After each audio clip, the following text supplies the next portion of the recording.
নিশ্চয় আপোনালোকেও গম পাইছে, কাৰণ তিতাবৰলৈ মই এইবাৰ সৈতে প্ৰায় 4 বাৰ অহা হ'ল, যে দিহানাম য'ত মহিলাসকলে সিংহভাগ গ্ৰহণ কৰি আছে আৰু গুৰুদেৱ নাম ভকত এই চাৰিতত্ব সমাহিত এই মহাপুৰুষীয়া সংস্কৃতিৰ এই ভক্তিমাৰ্গীয় সংগীত একেবাৰে মানে অন্তৰৰ পৰা অন্তঃকৰণেৰে ভগৱন্তৰ চৰণত নিমজ্জিত হৈ মহিলাসকলে প্ৰচাৰ প্ৰসাৰ কৰি আছে।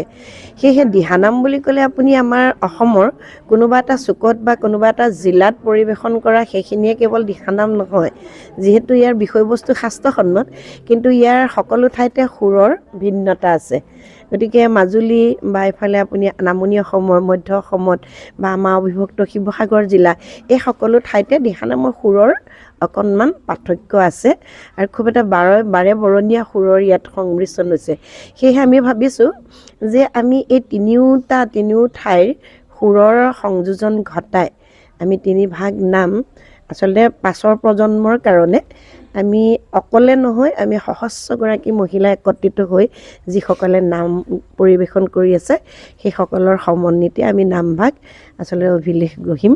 ইতিমধ্যে আমাৰ সকলো প্ৰক্ৰিয়া শেষ হৈছে, কামৰ অফিচিয়েল যিখিনি কাম আমি বিশ্ব ৰেকৰ্ড কৰিম, ৱৰ্ল্ড ৰেকৰ্ড কৰিম আচলতে শিৱসাগৰ জেৰেঙা পথাৰত। সেয়েহে সময় খুব কম, 2 ফেব্ৰুৱাৰীত আমি কৰিম। কিন্তু এতিয়া আমি আখৰা দিবলৈ আহিছিলোঁ আচলতে, প্ৰায় জানেই সকলোৱে, তথাপিতো যিহেতু ৰেকৰ্ড হ'ব ইয়াৰ পদ্ধতিগত হিচাপে আমি সকলোৱে সমভাৱে কৰিব লাগিব। সেয়েহে এতিয়া আপোনালোকৰ মাজত আহি আমি উপস্থিত হ'লোহি।